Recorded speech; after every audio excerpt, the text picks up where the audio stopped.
Init naman.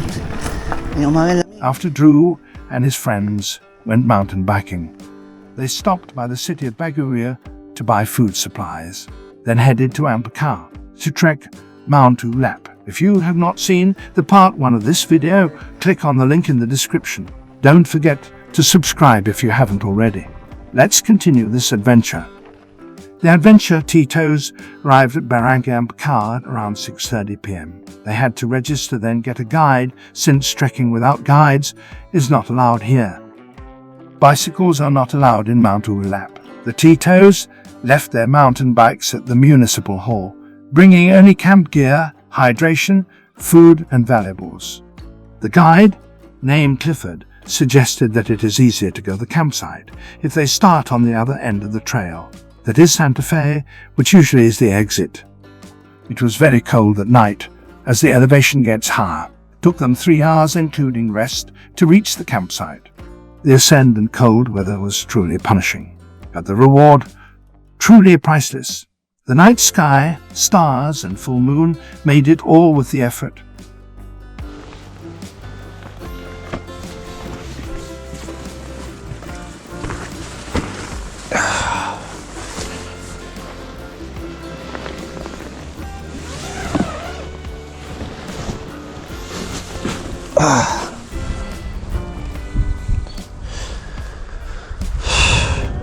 Good morning.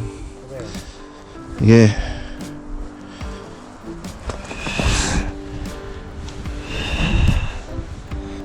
Morning.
Ganda.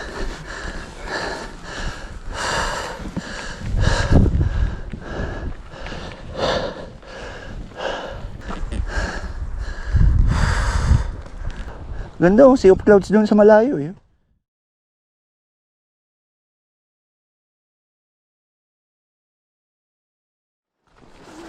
Good morning.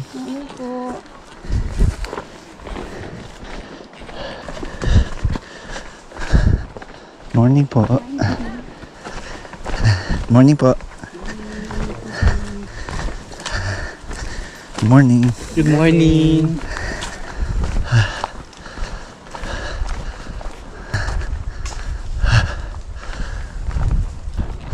Morning po.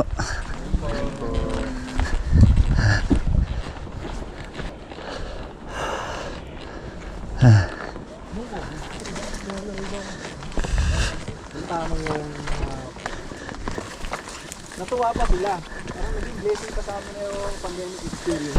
Uy, ano yung signal? Morning pa ba? Morning pa, alas Naramdaman 10:11. Oo. Morning po. Morning. Mukhang nag-overnight kayo ah.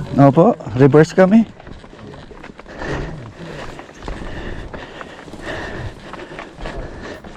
Trekking Mount Ulap in reverse is easier, as told by our guide.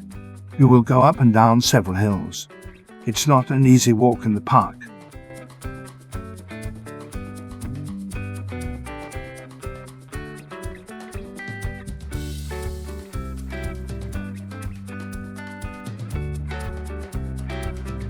Every corner or uphill has its own rewards.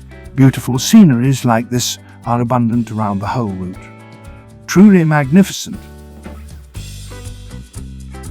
We are now approaching the Goon Gull rock formations that went viral and still is viral in the past years.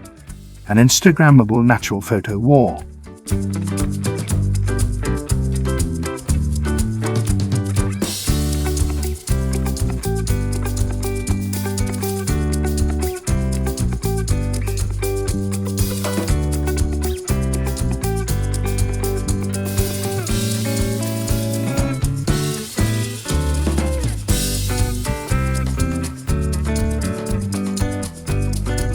From the Goon Gull Rockies, you can see Mount Santo Tomas in Tuba-Benguet. This is where the radars or Mickey Mouse ears are installed, along with other cell sites. You need to wait in line to take a photo at Goon Gull. If it's your turn, you only have a few minutes for the photos. A guide will whistle if you spend too much time at the rock. Ice candy? Wow!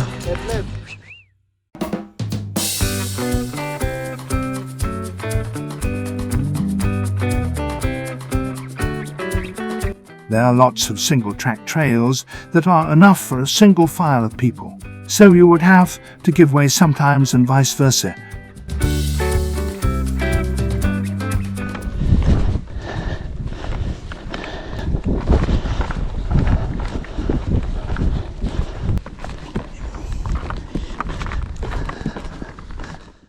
Called a mini, Mount Go.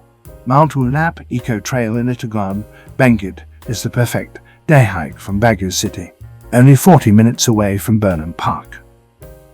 The usual trailhead starts at Felix in Barangay Ampucao and ends at Santa Fe. Though, like what the Titos did, you can also do it in reverse. You can day hike or camp. The elevation ranges around 1700 to 1800 meters. Make sure you have enough gear for the cold when camping, and enough food and water as well.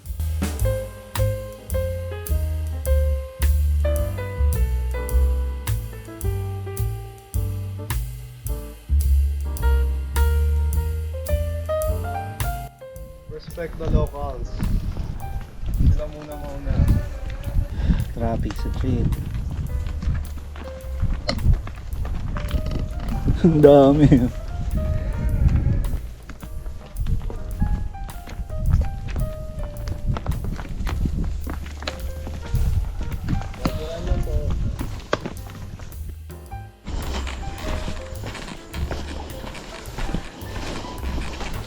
Good afternoon po. Maganda na J-Tower na nito.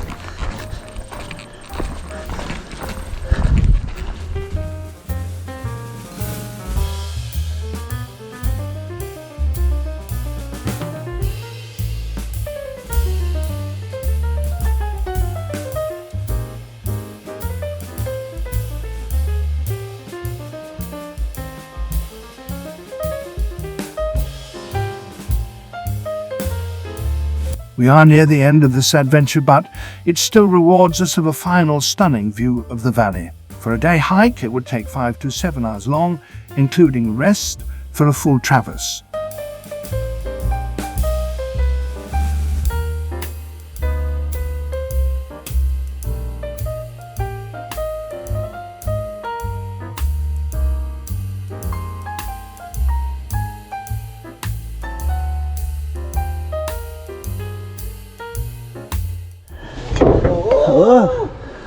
Oh, handlebar.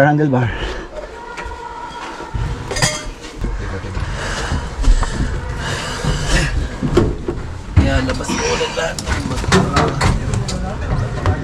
Yung iba ay... Sige, dagdagan ko na lang konti.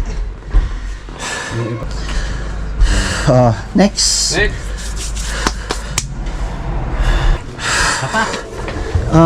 Okay na, no? Okay na. Sige. Sakay na tayo, guys.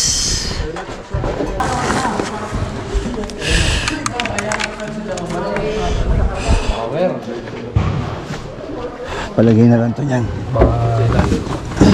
Wala na eh. Dyan na lang sa gitna. Ako na lang sa harap.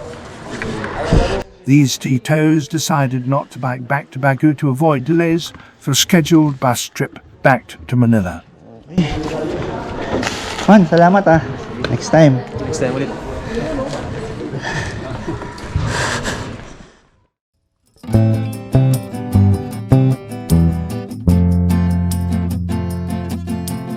Thank you for watching and for joining us in this adventure. Again, smash that subscribe button if you haven't already. No crashes, no flat tees, no ambience.